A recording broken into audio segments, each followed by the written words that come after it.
आखिर कब है सावन माह में आने वाली एकादशी और उस एकादशी का नाम क्या है और एकादशी व्रत का पालन करते समय कौन सी गलती नहीं करनी चाहिए। एकादशी व्रत का शुभ मुहूर्त क्या है और संपूर्ण व्रत कथा पूजा विधि क्या है। अगर आप ये सब जानना चाहते हैं तो वीडियो के अंत तक बने रहें। दोस्तों, आप सभी का स्वागत है आपके अपने यूट्यूब चैनल पर। आज की इस वीडियो में हम सावन माह में आने वाली एकादशी के बारे में वर्णन करने वाले हैं। सावन पुत्रदा एकादशी 2025 का व्रत 5 अगस्त को रखा जाएगा। इस दिन भगवान विष्णु, माँ लक्ष्मी, भगवान शिव की पूजा श्रद्धा और नियम पूर्वक करी जाएगी। साथ ही दान पुण्य भजन कीर्तन से इस व्रत का पुण्य और भी बढ़ जाता है। सावन महीने में भगवान शिव, भगवान विष्णु की पूजा का विशेष महत्व है। सावन में पड़ने वाली पुत्रदा एकादशी का व्रत संतान सुख, समृद्धि, खुशहाली के लिए किया जाता है। सावन माह के शुक्ल पक्ष की एकादशी को ही पुत्रदा एकादशी के नाम से जाना जाता है। धार्मिक ग्रंथों के अनुसार यह व्रत विशेष रूप से उन दंपतियों के लिए महत्वपूर्ण है जो संतान प्राप्ति की कामना रखते हैं। हिंदू पंचांग के अनुसार सावन माह के शुक्ल पक्ष की एकादशी तिथि को पुत्रदा एकादशी मानी जाती है, लेकिन इस बार 4 या 5 अगस्त को लेकर भक्तों का असमंजस की स्थिति है। तो आइए जानते हैं सावन पुत्रदा एकादशी 2025 की संपूर्ण जानकारी। सबसे पहले हम जानेंगे सावन माह में पुत्रदा एकादशी की सही तिथि कब है। हिंदू पंचांग के अनुसार सावन माह के शुक्ल पक्ष की एकादशी तिथि 4 अगस्त 2025 को सुबह 11:41 बजे से शुरू होगी और 5 अगस्त 2025 को दोपहर 1:12 बजे समाप्त होगी। सनातन धर्म में उदया तिथि के आधार पर पुत्रदा एकादशी का व्रत 5 अगस्त 2025 मंगलवार को रखा जाएगा। इस दिन भगवान विष्णु, माँ लक्ष्मी की पूजा विशेष रूप से की जाती है। आखिर क्या है एकादशी का शुभ मुहूर्त। ब्रह्म मुहूर्त का प्रारंभ होगा सुबह 4:20 से 5:02 तक और अभिजीत मुहूर्त का प्रारंभ होगा दोपहर 12 बजे से लेकर 12:54 तक ये रहेगा और अभियोग का आरंभ होगा सुबह 5:45 से 11:23 बजे तक ये रहेगा और शाम की पूजन का शुभ मुहूर्त रहेगा शाम के 7:09 से 7:30 बजे तक। व्रत का पालन का समय होगा अगले दिन 6 अगस्त 2025 को सुबह 5:45 से 8:26 तक। भक्तों, इसी शुभ मुहूर्त में व्रत को खोला जाना चाहिए। दोस्तों, अब चलिए जानते हैं पुत्रदा एकादशी की संपूर्ण पूजा विधि क्या है। सुबह उठकर ब्रह्म मुहूर्त में स्नान कर स्वच्छ पीले या लाल रंग के वस्त्र धारण करें। सबसे पहले सूर्यदेव को अर्घ्य दें। पूजा के लिए एक चौकी पर पीला कपड़ा बिछाकर भगवान विष्णु, माँ लक्ष्मी की मूर्ति रखें। भगवान विष्णु और लड्डू गोपाल को दूध, दही, घी, शहद, शक्कर से बने पंचामृत से स्नान कराएं। इसके बाद पीले फूल, तुलसी दल, धूप, दीप, नैवेद्य अर्पित करें। ये सब करने के बाद ओम नमो भगवते वासुदेवाय मंत्र का जाप करें और भगवान विष्णु के श्रेष्ठ नाम का भी पाठ कर सकते हैं। पूजा कर दिन भर निराहार फलाहार व्रत रखें। रात में भगवान विष्णु का भजन कीर्तन करें। जरूरतमंदों को भोजन, वस्त्र या अन्य सामग्री दान करें। आटे के दीपक बनाकर तेल या घी के साथ पीपल या बड़ के पत्ते पर रखकर नदी में प्रवाहित करें। दोस्तों, अब हम बात करते हैं इस एकादशी का महत्व क्या है। जो व्यक्ति इस एकादशी का व्रत रखता है उसे क्या फल मिलता है।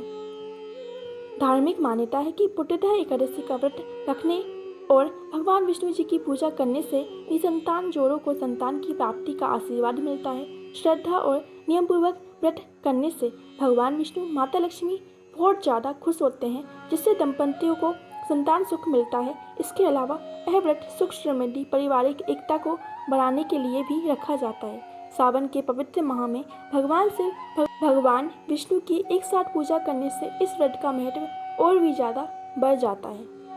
दोस्तों, अब हम बात करते हैं व्रत कथा के बारे में। बिना व्रत कथा के सुने बिना या पाठन किए बिना व्रत को संपूर्ण नहीं माना जाता और व्रत का संपूर्ण फल प्राप्त नहीं होता। तो चलिए दोस्तों, प्रारंभ करते हैं पुत्रदा एकादशी की संपूर्ण व्रत कथा। श्री गणेशाय नमः। द्वापर युग के आरंभ में महिष्मति नाम की एक नगरी थी, जिसमें महिजीत नाम का राजा राज्य करता था। लेकिन पुत्रहीन होने के कारण राजा को राज्य सुखदायक नहीं लगता था। उसका मानना था कि जिसके संतान ना हो उसके लिए अहलोक और परलोक दोनों ही दुखदायक होते हैं। पुत्र सुख की प्राप्ति के लिए राजा ने अनेक उपाय किए, परंतु राजा को पुत्र की प्राप्ति नहीं हुई।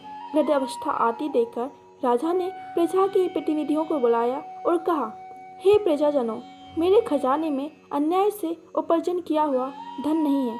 ना मैंने कभी देवताओं और ब्राह्मणों का धन छीना है। किसी दूसरे की धरोहर भी मैंने नहीं ली। प्रजा को पुत्र के समान पालता रहा। मैं अपराधियों को पुत्र तथा बंधुओं की तरह दंड देता रहा। कभी किसी से घृणा नहीं की, सबको समान माना, सज्जनों की सदा पूजा करता रहा। इस प्रकार धर्मयुक्त राज्य करते हुए भी मेरे यहाँ पुत्र नहीं है, सो मैं अत्यंत दुख पा रहा हूँ। इसका क्या कारण है? राजा महिजीत की इस पाठ को विचारने के लिए मंत्री तथा प्रजा के प्रतिनिधि वन को गए। वहाँ बड़े बड़े ऋषि मुनियों के दर्शन किए। राजा की उत्तम कामना की पूर्ति के लिए किसी श्रेष्ठ तपस्वी मुनि ढूंढते रहे। एक आश्रम में उन्होंने एक अत्यंत वयोवृद्ध धर्म की ज्ञाता बड़े तपस्वी परमात्मा में मन लगाए हुए निराहार जितेंद्रिय जितात्मा चित्तक्रोध सनातन धर्म में गूढ़ तत्वों को जानने वाले समस्त शास्त्रों के ज्ञाता महात्मा लोमेश मुनि देखा, जिनका कल्प के व्यतीत होने पर एक रोम गिरता था। सबने जानकर ऋषि को प्रणाम किया। उन लोगों को देखकर मुनि ने पूछा कि आप लोग किस कारण से आए हैं। निसंदेह मैं आप लोगों का हित करूंगा। मेरा जन्म केवल दूसरे के उपकार के लिए हुआ है, इसमें संदेह मत करो। रोमस ऋषि के ऐसे वचन सुनकर सब लोग बोले, हे महर्षि, आप हमारी बात जानने में ब्रह्मा से भी अधिक समर्थ हैं, अतः आप हमारे इस संदेह को दूर कीजिए। महेश्मतिपुरी का धर्मात्मा राजा महिजीत प्रजा का पुत्र के समान पालन करता है, फिर भी वह पुत्रहीन होने के कारण दुखी है। उन लोगों ने कहा कि हम लोग उनकी प्रजा हैं, अतः उसके दुख में हम भी दुखी हैं। आपके दर्शन से हमें पूर्ण विश्वास है कि हमारा यह संकट अवश्य ही दूर हो जाएगा, क्योंकि महान पुरुषों के दर्शन मात्र से अनेक कष्ट दूर हो जाते हैं। अब हम पर कृपा करके राजा के पुत्र होने का उपाय बताएं। यह वार्ता सुनकर ऋषि ने थोड़ी देर के लिए नेत्र बंद किए और राजा के पूर्व जन्म का एक वृतांत जानकर कहने लगे। यह राजा पूर्व जन्म में एक निर्धन वैश्य था। निर्धन होने के कारण इसने कई बुरे कर्म किए। यह एक गांव से दूसरे गांव व्यापार करने जाया करता था। एक समय ज्येष्ठ मास के शुक्ल पक्ष की द्वादशी के दिन मध्याह्न के समय जबकि वह 2 दिन से भूखा प्यासा था, एक जलाशय पर जल पीने गया। उसी स्थान पर एक टटकार की ब्याई हुई प्यासी गौ जल पी रही थी। राजा ने उस प्यासी गाय को जल पीते हुए हटा दिया और स्वयं जल पीने लगा। इसलिए राजा को यह दुख सहना पड़ा। एकादशी के दिन भूखा रहने से वह राजा हुआ और प्यासी को जल पीते हुए से हटाने के कारण पुत्र वियोग का दुख सहना पड़ रहा है।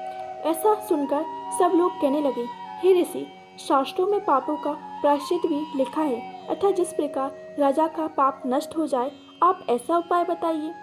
मुनि कहने लगे, श्रवण शुक्र की एकादशी, जिसे पुत्रदा एकादशी भी कहा जाता है, तुम सब लोग व्रत करो और रात्रि को जागरण करो, तो इससे राजा का यह पूर्व जन्म का पाप अवश्य नष्ट हो जाएगा।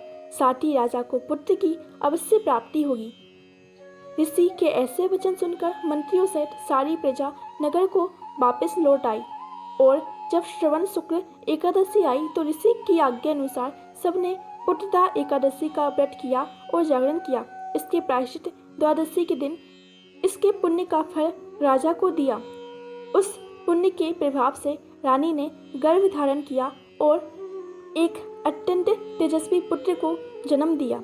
इसलिए हे राजन, इस श्रावण शुक्ल एकादशी का नाम पुत्रदा पड़ा। अतः संतान सुख की इच्छा हासिल करने वाले इस व्रत को अवश्य करें। इसके महात्म्य को सुनने से मनुष्य सब पापों से मुक्त होकर स्वर्ग को प्राप्त करता है। दोस्तों, आप सभी को ये वीडियो कैसी लगी हमें कमेंट करके बताएं और ऐसी ही वीडियो देखने के लिए हमारे चैनल को सब्सक्राइब जरूर करें और कमेंट में एक बार राधे राधे जरूर लिखें।